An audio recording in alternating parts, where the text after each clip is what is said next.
Сәлем достар, қалдарыңыз қалай? Бүгін мен сіздерге етті фольгада жұмсақ, дәмді, сочный етіп дайындау жолын көрсететін боламын. Ол үшін бізге керегі ет,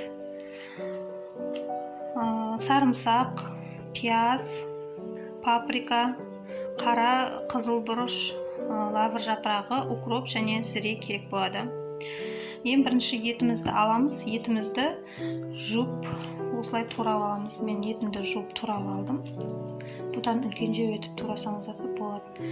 Қандай ет алсаңыздар да бола береді. Менде қойдың еті, сиырдың еті болса да, жылқының еті болса да жарайды. Майлы жерін қосам десеңіздер, майлы жерінен қоссаңыздар да болады. Өз еріктеріңізде.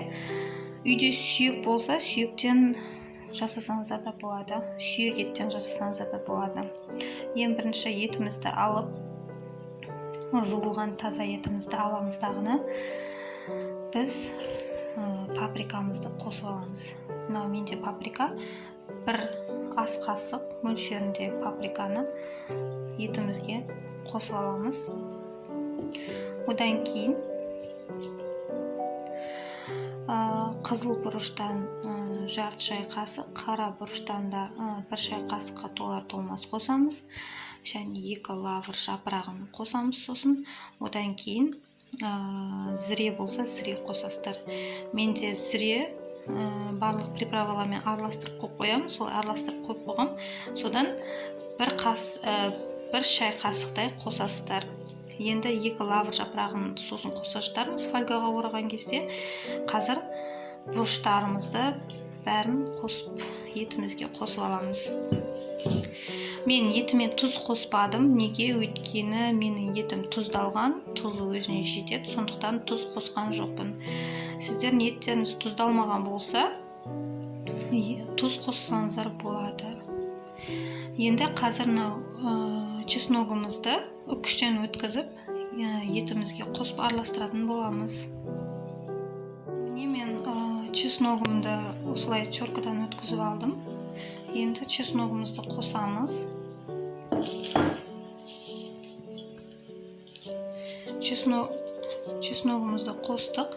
Енді укроптан қосып жібереміз. Укроптан да шамалап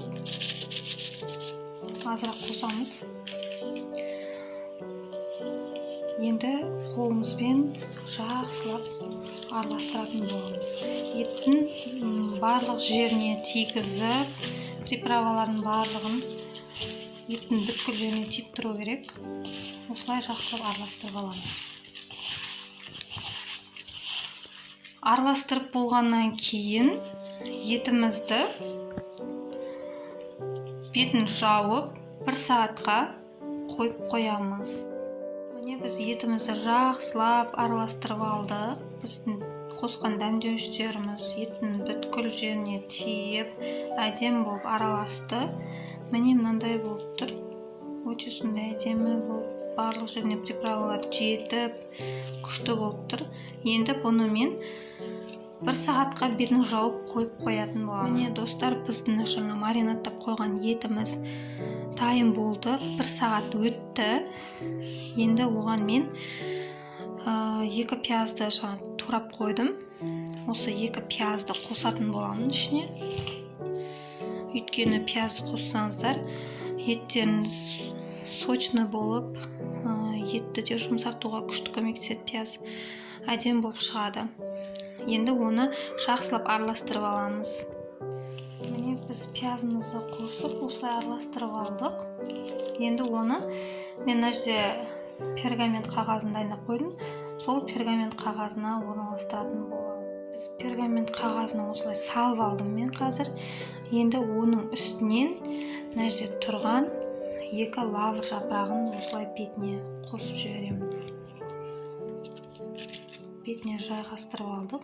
Енді пергамент қағазды қазір жақсылап орап шығатын боламыз.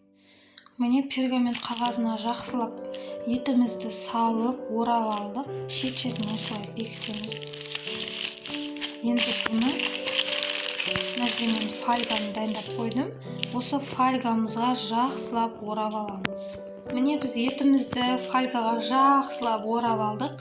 Енді бұны қызып тұрған пеште 180 градуста 1 сағат пісіретін боламыз.